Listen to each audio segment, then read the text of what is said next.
You're listening to episode number 51 of the Keto Diet Podcast. Today we're chatting about the importance of thyroid health, signs of thyroid deficiencies, 5 steps to balancing your thyroid, and so much more. So stay tuned.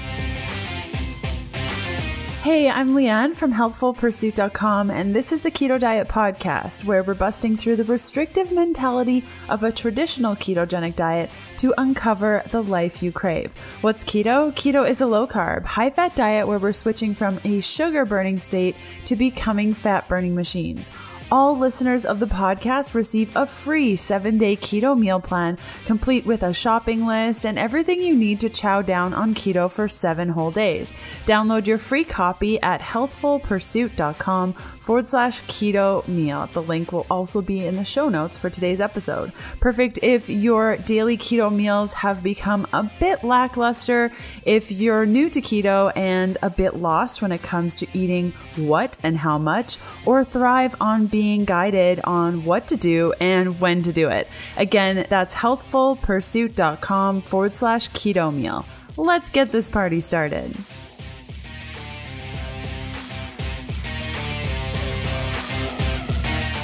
Hey guys, happy episode 51. I can't believe we're celebrating our 1-year anniversary of the Keto Diet Podcast. This is crazy. Thanks so much for listening. Right now, I am sitting in a closet. Yes, a closet, recording this intro for today's podcast because we are still on the book tour at this point. Not when the show goes live. I will have been at home for a couple of days after the show goes live, but right now we are in LA. There's a couple more hours before our book signing, and I needed to do this intro, so I jumped in the closet. It's the quietest place I could find that had the lowest amount of echo.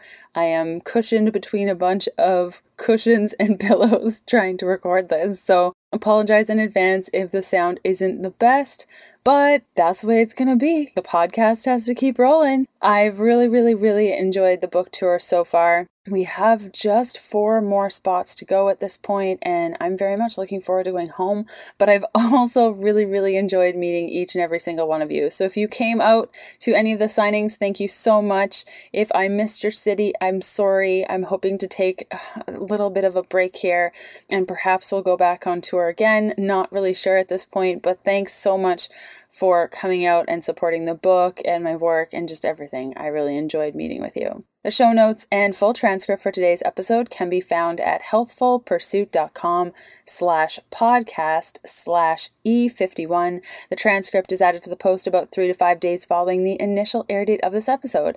And let's hear from one of our awesome partners. My friends at Thrive Market are offering you 35% off your first box of groceries plus free shipping and a 30-day trial so you can reorder your favorites a couple of weeks down the road.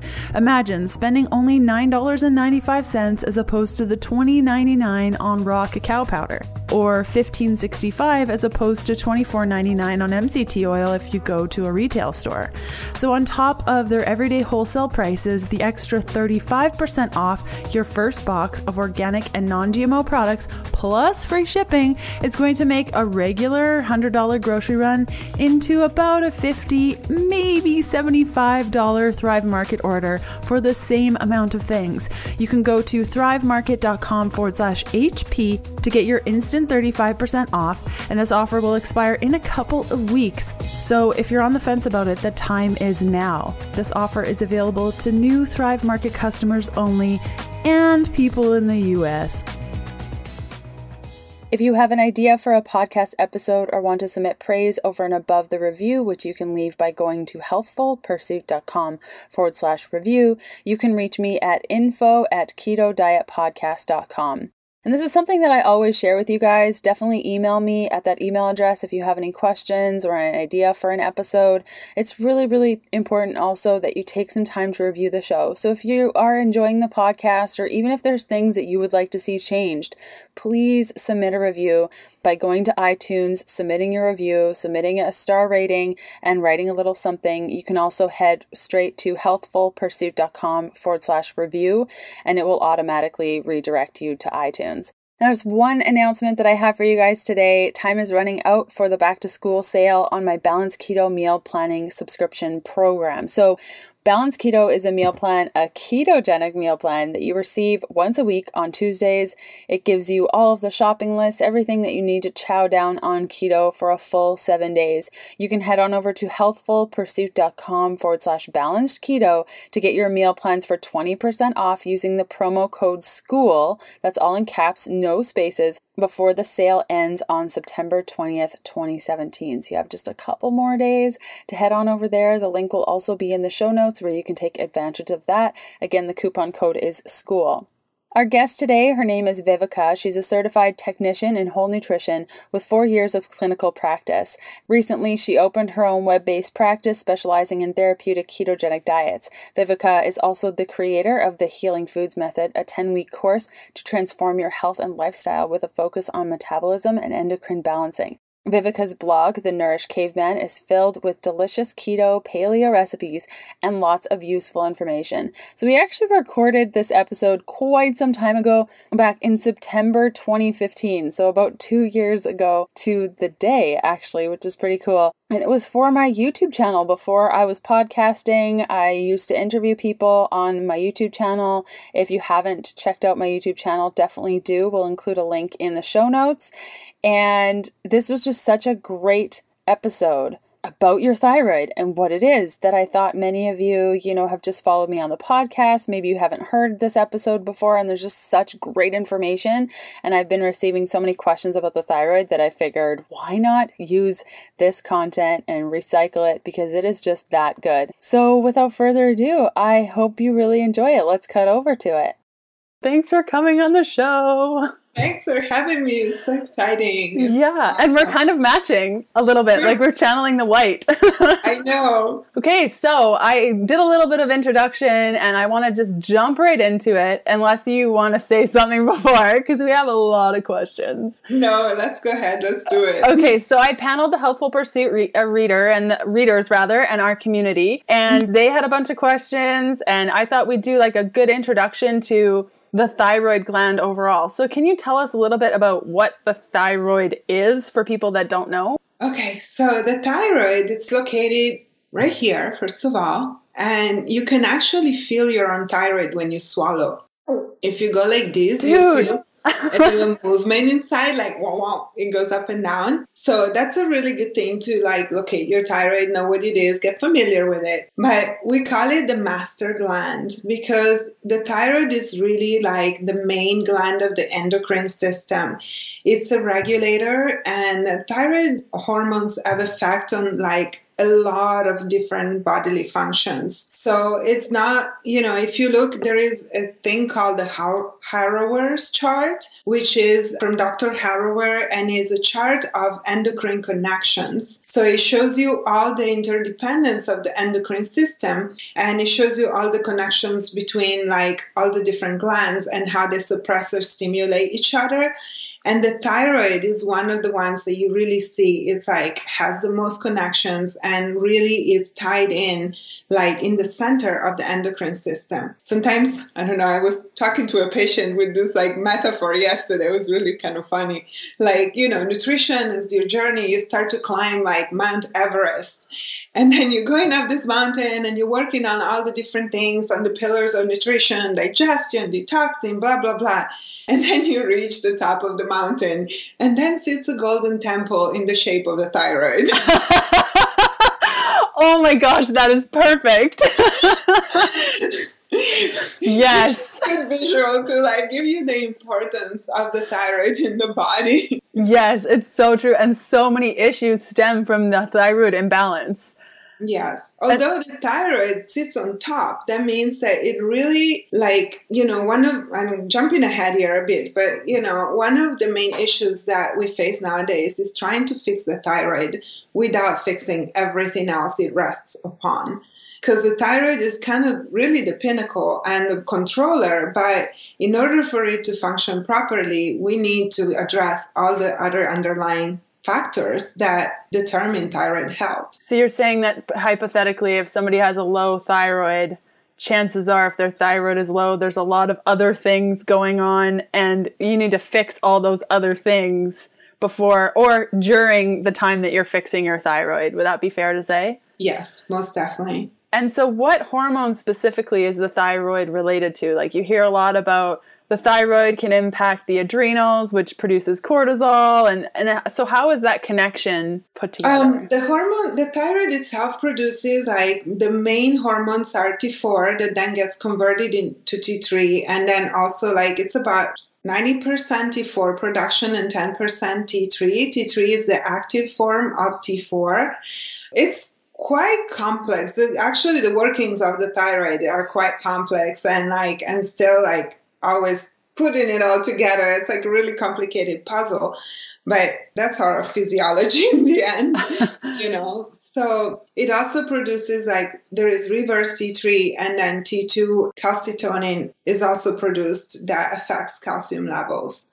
And I hope I'm not saying something wrong here, and then if we go look at if you want to look at the relationship with the adrenals and the thyroid, they're kind of like, sometimes we call them two ends of the same stick. So it's like you have adrenals and thyroid, and you cannot really move the stick without sending one out of balance. Mm-hmm. So there is this really strong connection. And I like another analogy even better, which is the pyramid.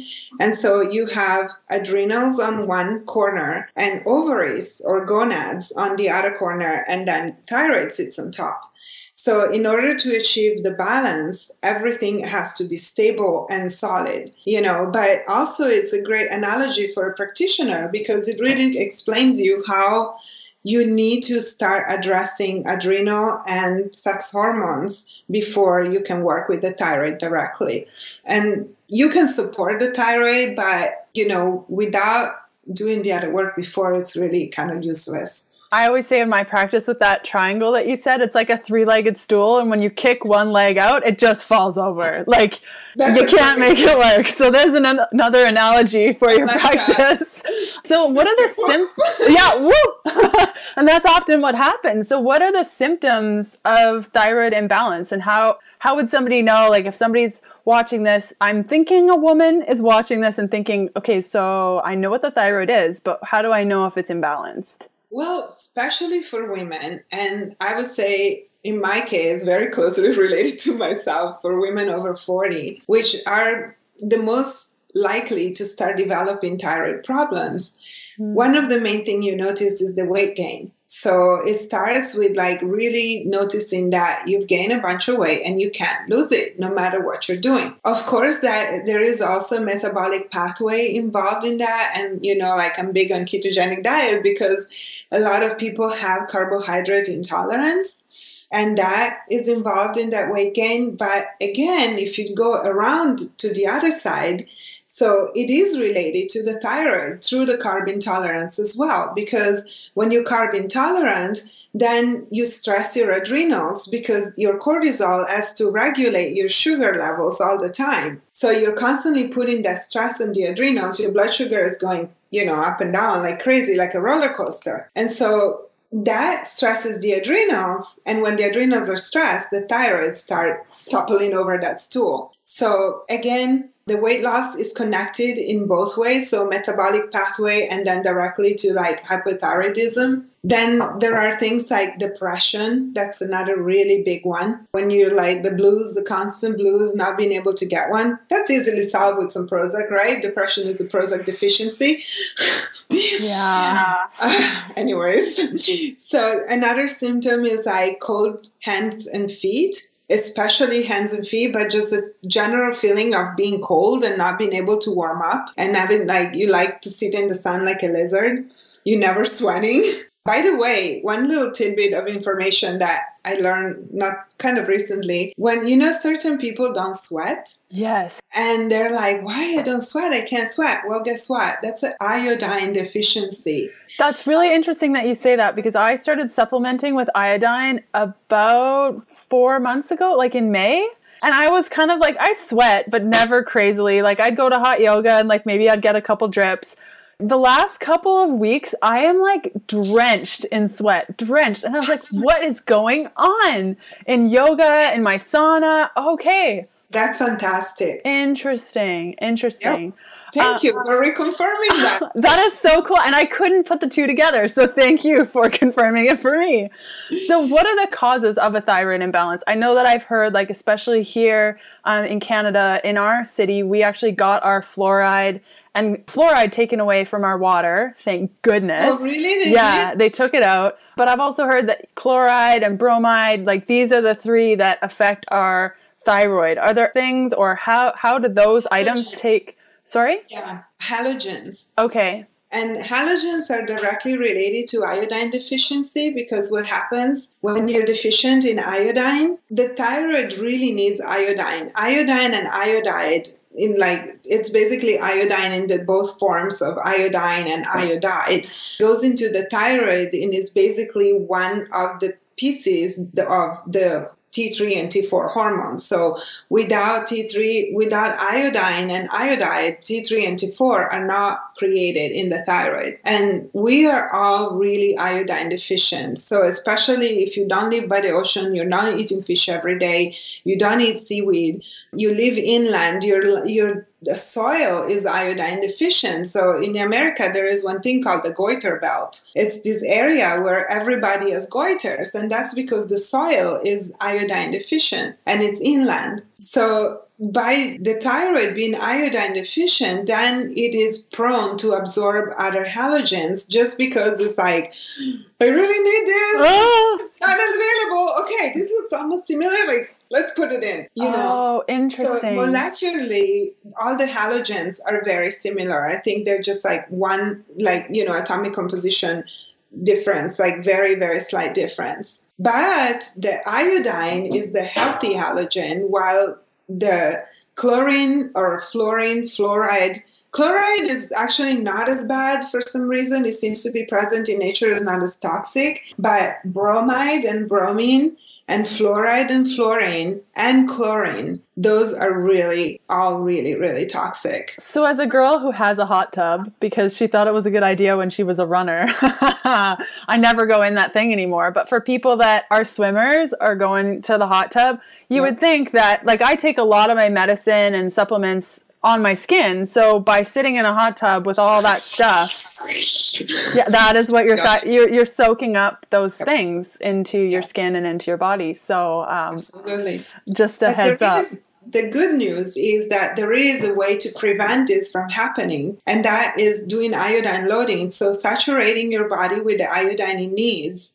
And then once your body is iodine saturated, you don't need the halogens anymore. So they'll just bounce off of you pretty much. And is the test with the 2 inches of iodine on your skin to see whether or not it soaks in? Is that a good test? I've read that, but I don't know. Unfortunately, what happens is, like, the test is very unreliable, because about 60% of the iodine evaporates within the first minute, depending on room temperature.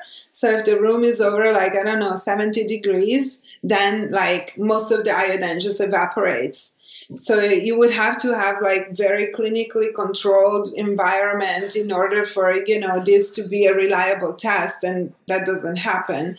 What is really good for iodine tests, there are 2 kinds of iodine tests. One is a 24-hour iodine loading test, and is done with multiple samples of urine. And then the other one is just a 1-sample urine loading test that you do with, you get iodine at night and then you pee in the morning and they sample it.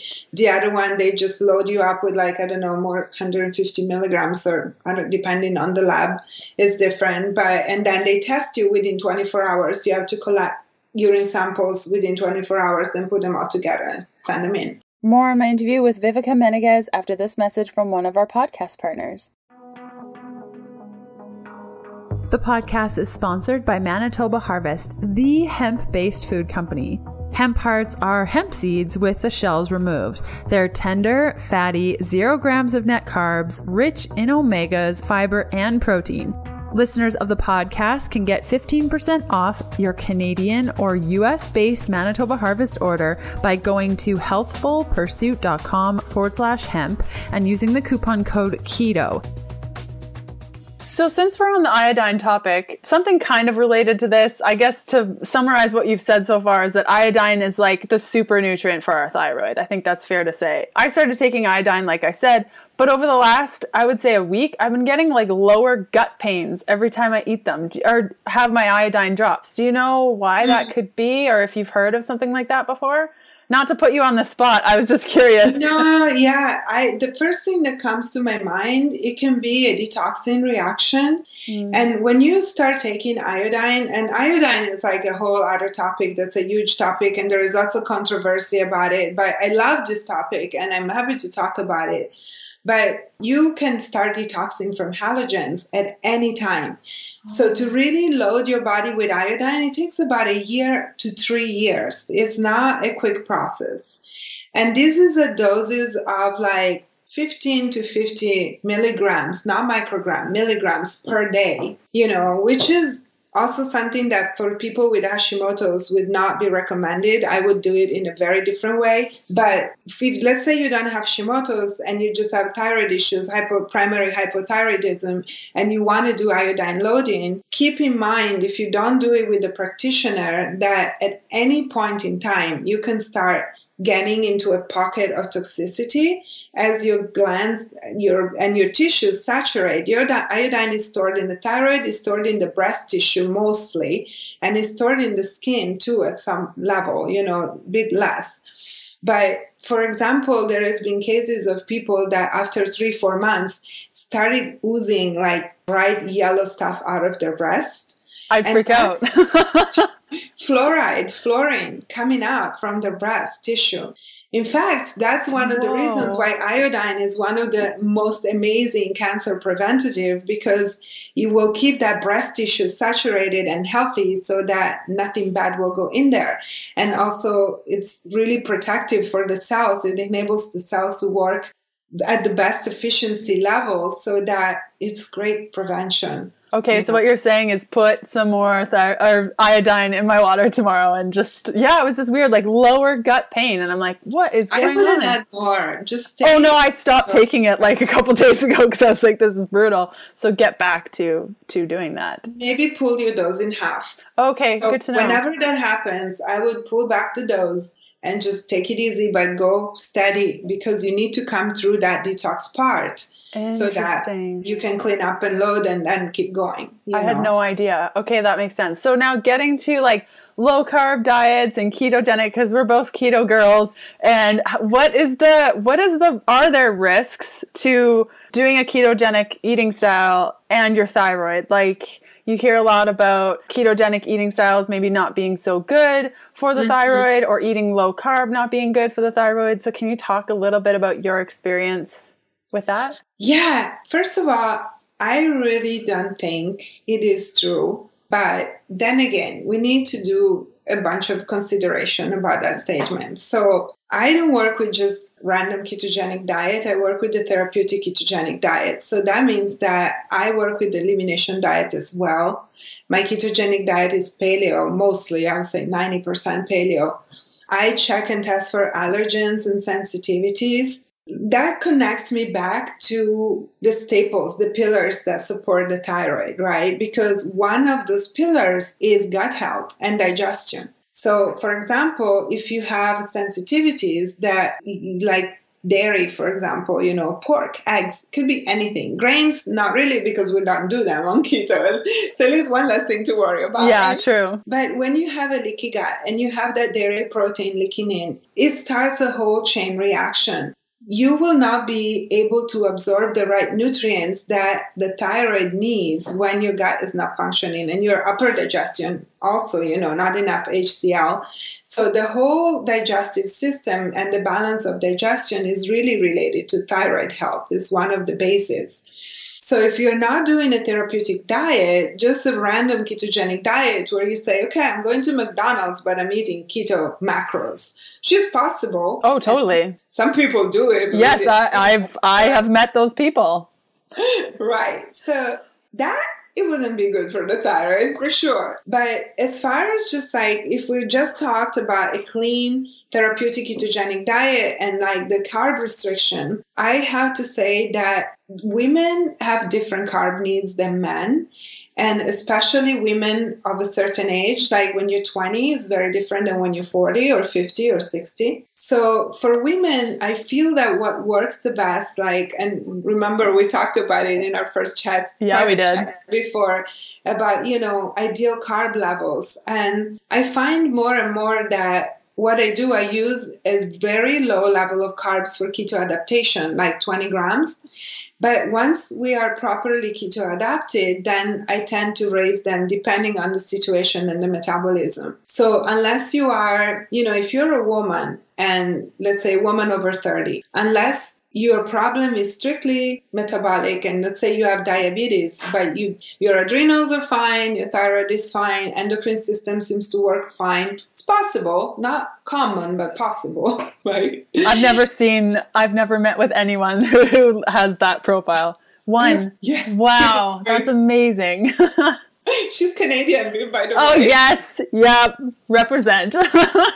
So unless it's that very rare and specific situation where I would say, okay, pancreas is our main focus, carb intolerance super high, insulin resistance super high, then we need to keep the carbs really low and controlled. But otherwise, I think that it is healthier to try to bring up the carbs to the highest, the sensitivity level. So where we can do the highest level of carbs for your tolerance. So it might be 50 grams a day, it might be 60, it might be 90 for some people. If you can reset a lot of your insulin resistance by doing, strictly low carb, and there are a lot of techniques for that specifically.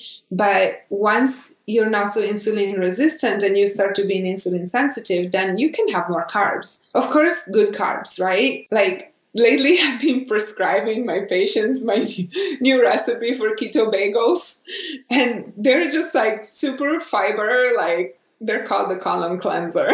Yeah, get things fiber. Moving. But they're very high fiber and mostly higher carbs than what a regular keto food would be.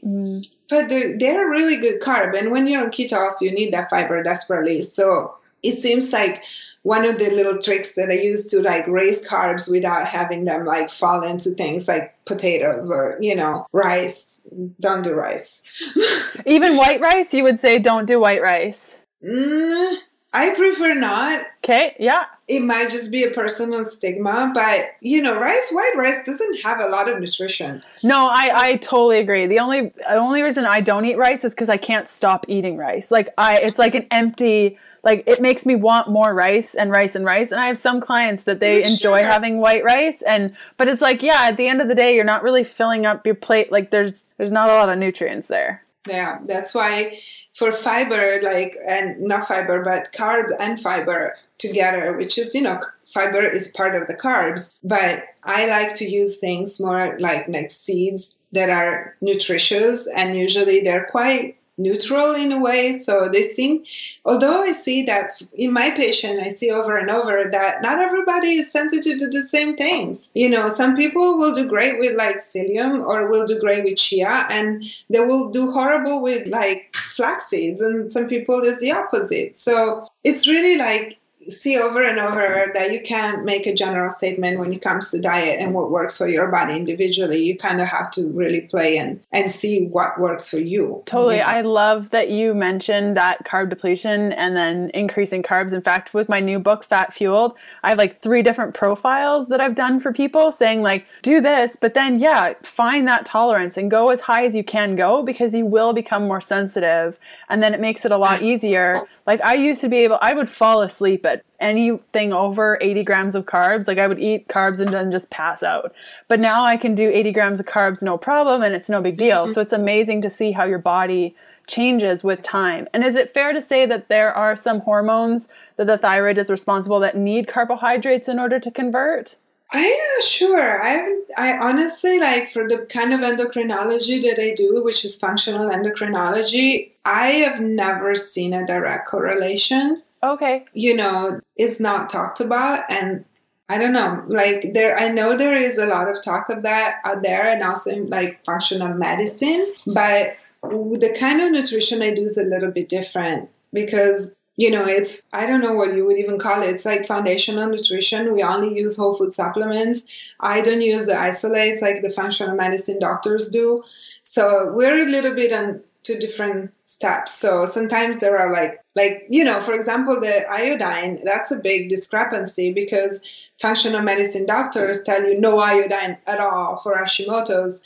And I use iodine for Hashimoto's. I use it very, very carefully and in small dosages, but yes, I do. So, same with the carbs. It's like different opinions on different things. It's so true. And at the end of the day, you just have to try some things. And if you don't feel good, then you know that that's not working. And how do you shift that? And that's why we're both here. That's why we do what we do. Because sometimes when you're in the heat of it, it's hard to determine what you need to do personally. And to have a coach or something being like, okay, well, have you tried this and that? And I saw this with this other client. Have you tried this?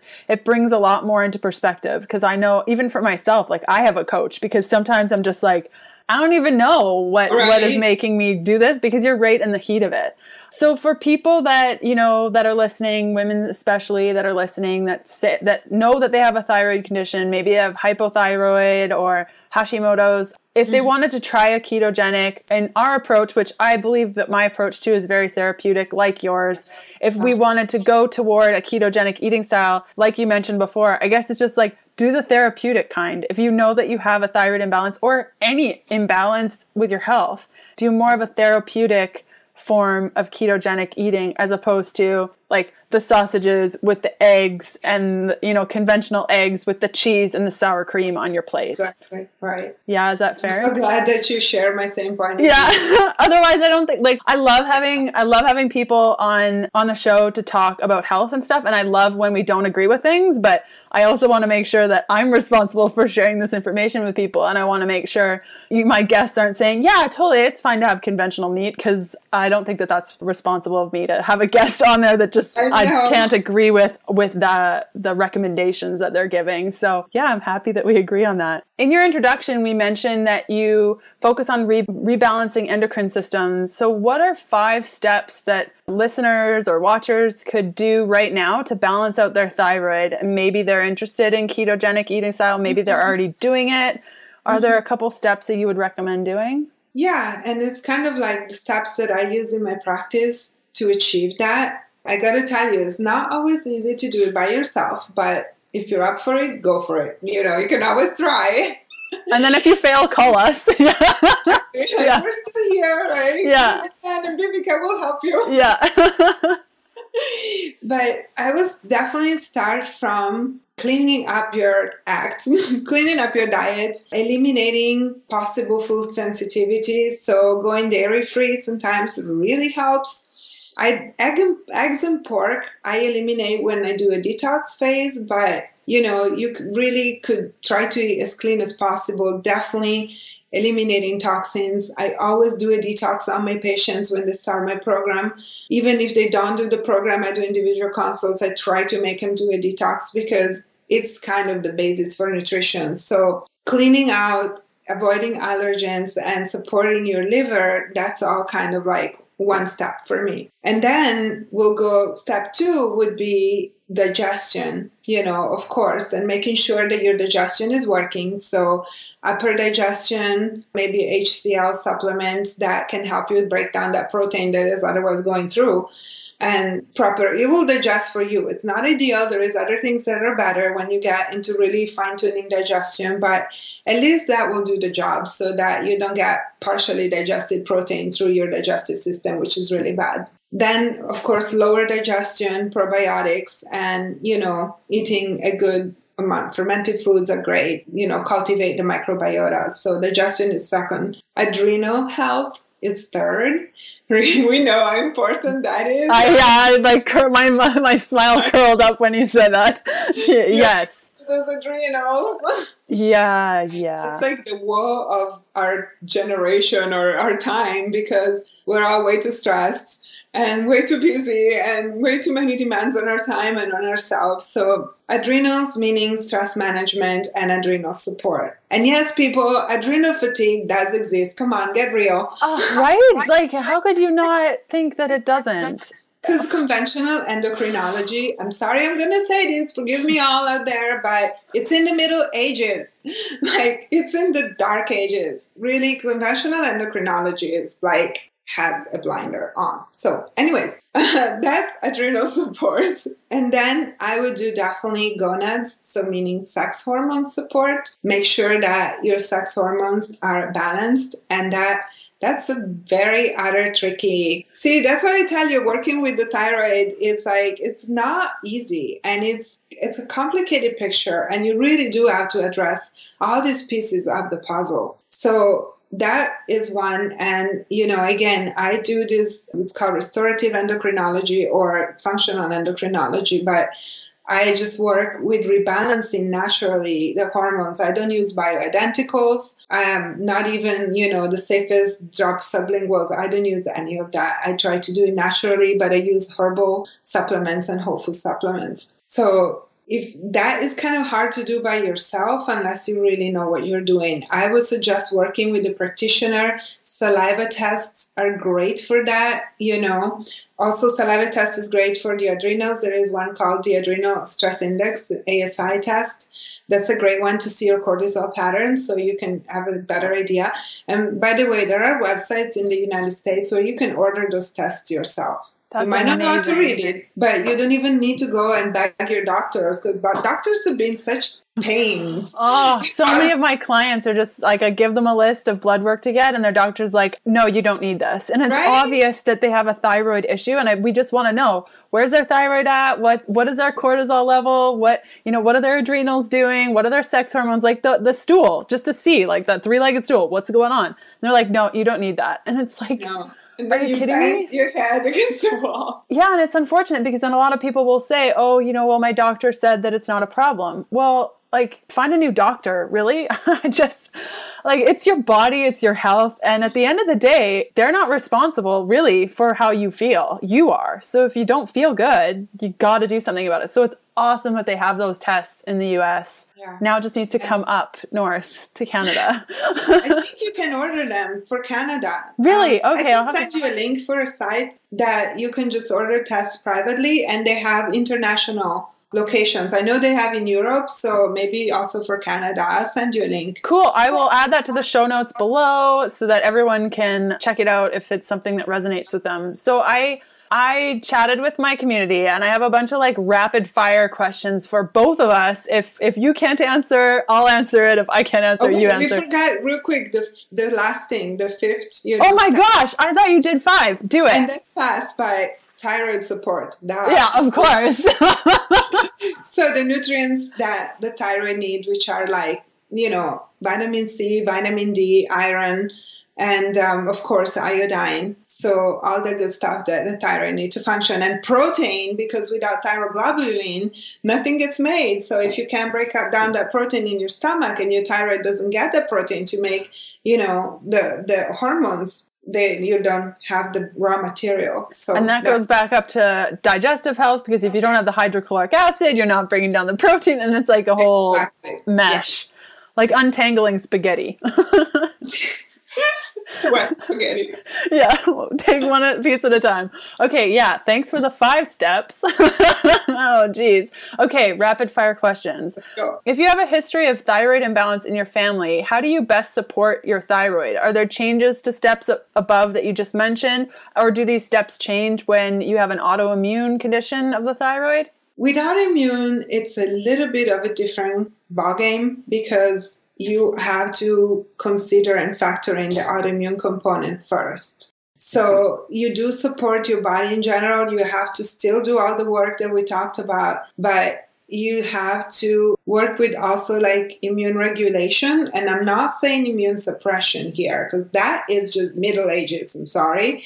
It's called immune regulation. So just to like make sure you support and regulate your immune system. Like, for example, there is a lot of controversy again about echinacea, and like, there is this big talk about, functional doctors say, oh, is it Th1 pathway dominant or Th2 pathway dominant? And if you're Th2 pathway dominant, echinacea is bad for you. But no, it's not true, because from herbalists in like thousands of years of use of this herb, we know that, and I'm not a herbalist, but I use it, echinacea is an immune regulator. So that means it does support whichever part the immune system needs. And that includes both pathways. Just a tidbit there. So when you work with Hashimoto's, you have to seriously consider a bunch of other issues. I would say if it's in your family, like another big talk these days is like, genetics, and everybody wants to have all these fancy genetic tests done. And then they're like, oh my goodness, I have this gene. Let's have my boobs cut off. That is pretty insane to me, because you guys remember there is such thing called gene expression. And that comes from epigenetics, which is a great new branch of studying that I love. And I recommend everybody to get into epigenetics. It has a lot of answers. But one of the main things that epigenetics tells us is that genes do not necessarily express. So, for example, in the case of thyroid or, related to iodine, like in the family, you might have bad genetics when it comes to predisposition. But that does not necessarily mean you are going to get the same issues as your mother or your grandmother, because you can just use nutrition to modulate, again, feed your body, and with proper nutrition, just make so that the DNA never needs to express certain genes versus others. So one word, you're healthy. You're not getting sick because you're healthy, you're well nourished, you're balanced, you're eating well, you're keeping everything in check. So as far as what, genetics is like nutrition prevention. Nutrition is prevention. Totally. Amazing. More on my interview with Vivica Menegaz after this message from one of our podcast partners. The show is partnered up with Paleo Valley, the makers of the only 100% grass-fed and finished fermented beef stick. Each stick contains 1 billion probiotic CFUs. Their gut-friendly sticks are gluten-free, soy-free, dairy-free, GMO-free, freaky chemical additive, dye, and preservative-free, as well as being 100% free from carbs and sugar, and made with the highest quality ingredients. Exclusive to listeners of the show, receive instant savings of 20% off Paleo Valley fermented beef stick snacks by going to paleovalley.com/keto. The next question is it possible to go too low carb for too long? And what effect does that have on our thyroid and our adrenals and our sex hormones? We've kind of touched on this, but I kind of want to drive that home. So I added that question again from another reader. I just think that in general, for women metabolic systems and endocrine systems, that going very, very low carb for a long time is just not appropriate for our body. And honestly, what is the exact physiological pathways of expression of that, maybe I cannot tell you, but I've seen it and I've experienced it, and I just learning from clinical practice, seeing how it will really it's so much better to find your individual tolerance level and work with that instead of just ballpark, 20 grams, everybody stay under 20 grams. That doesn't work. And for men have a very much simpler hormonal profile. Yeah, I'm just sighing because my husband is just it's so simple for him. Men in general, something, I don't know, how did that happen? But you know what? I love being a woman and I wouldn't trade it for the world. So just saying that.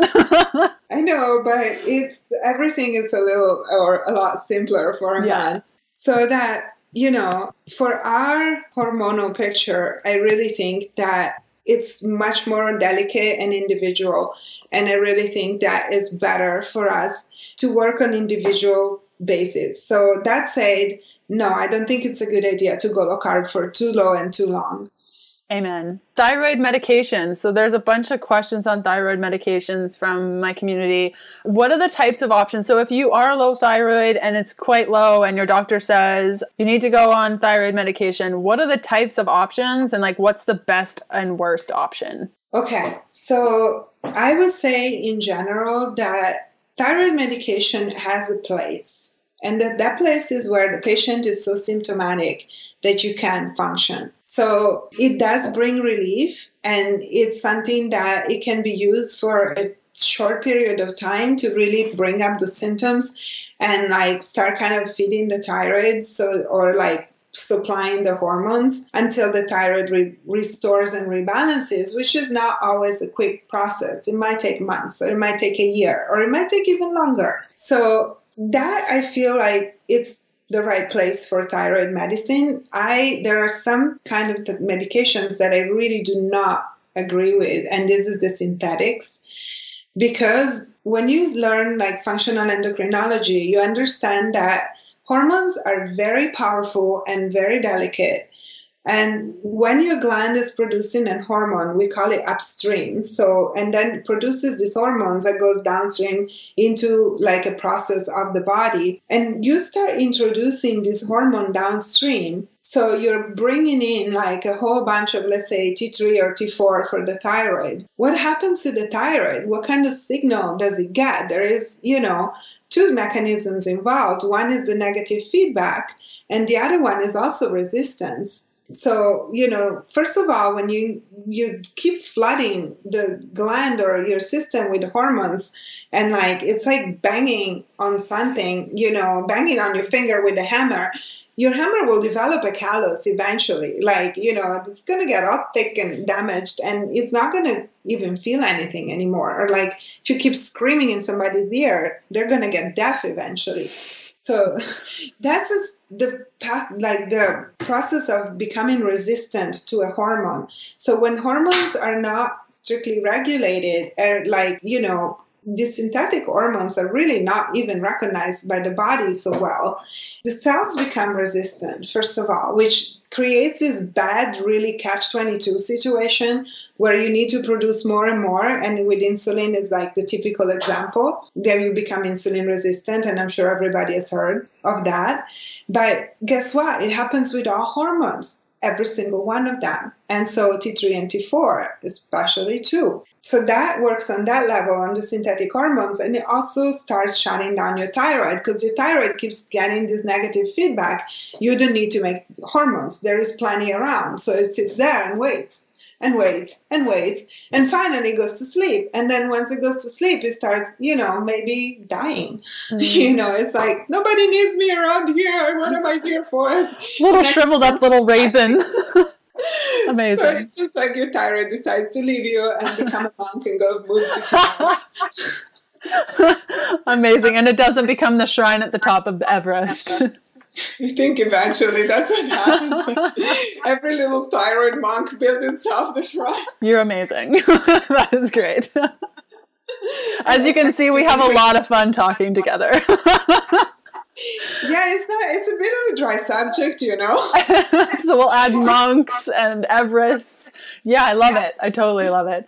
It needs to be made entertaining. So yeah, as far as the medication, I would say, if possible, stay away from the synthetics. Armor is the better option. It's just whole desiccated porcine thyroid. And so it goes in and brings both the hormones, but it also brings some of the nutrition because it's whole thyroid gland. So it has iodine in it, it has vitamin C in it, it has, some minerals in it. By the way, like there is selenium, that's extremely important. There is iron, that's extremely important. We didn't even talk about anemia. Well, it's a complicated subject, but yeah. So what I would do is like, if your doctor really insists and you're very symptomatic, then maybe start with a whole desiccated and try to avoid being put on any of these T3, T4 synthetic replacements. I totally agree.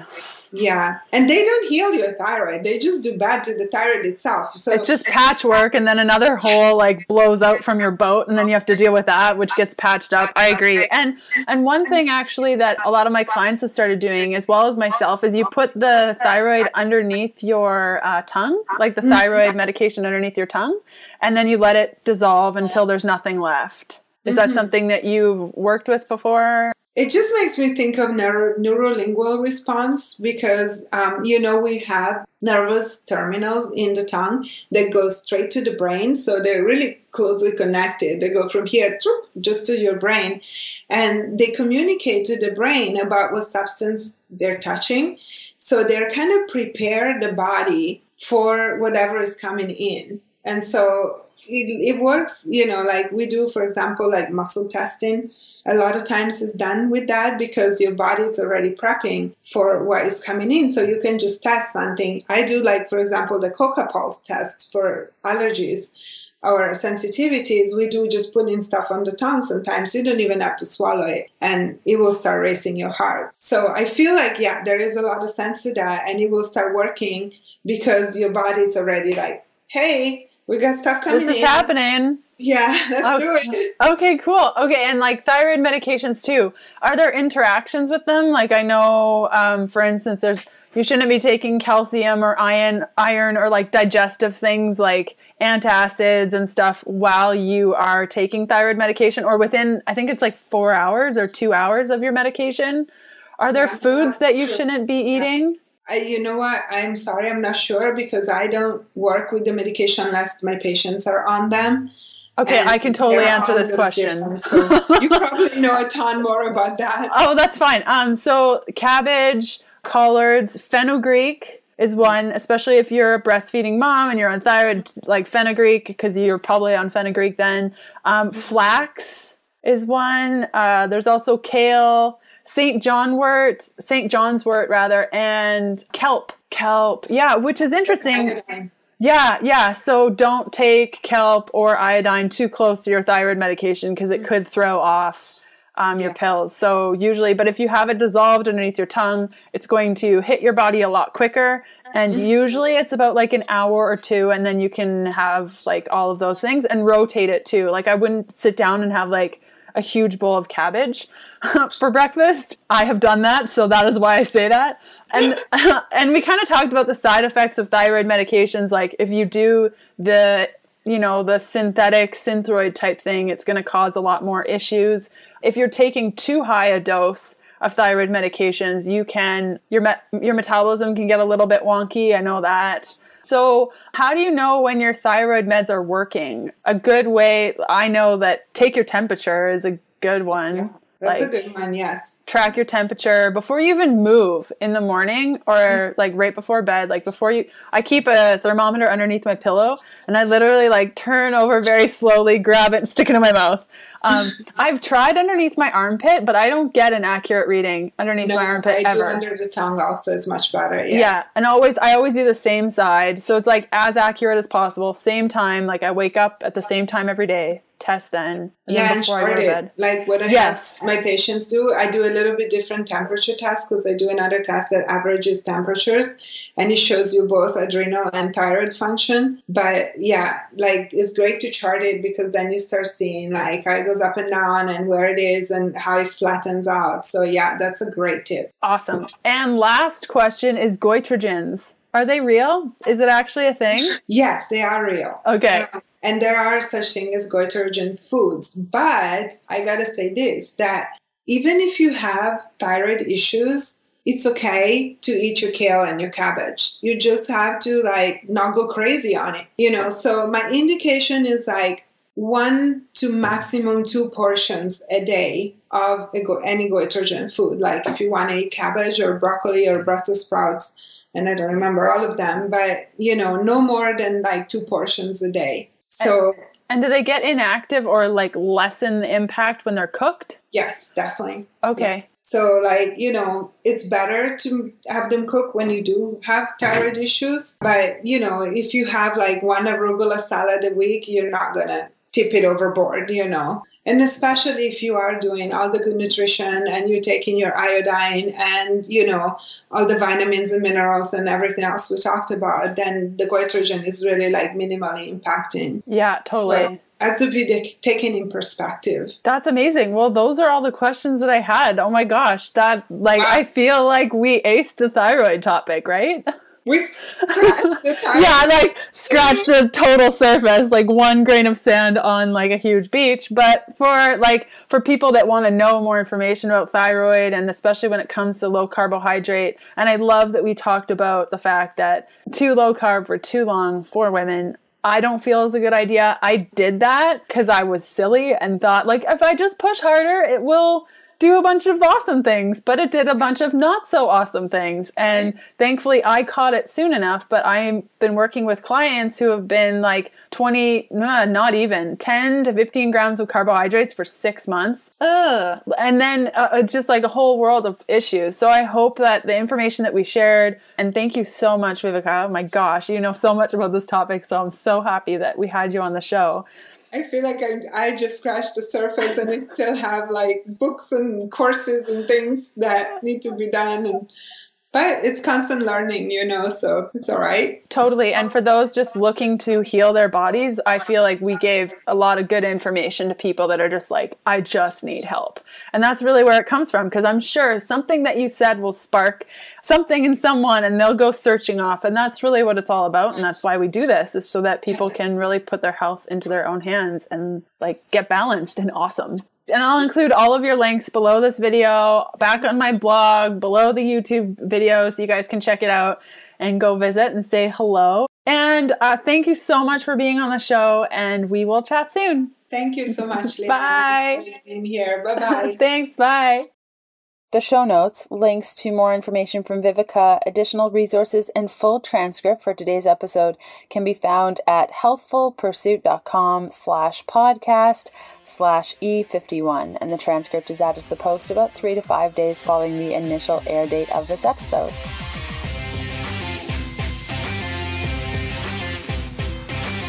And that does it for another episode of the Keto Diet Podcast. Thanks for listening in.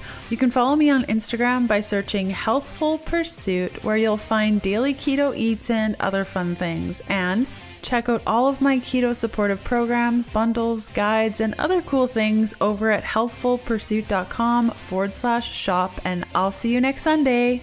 Bye.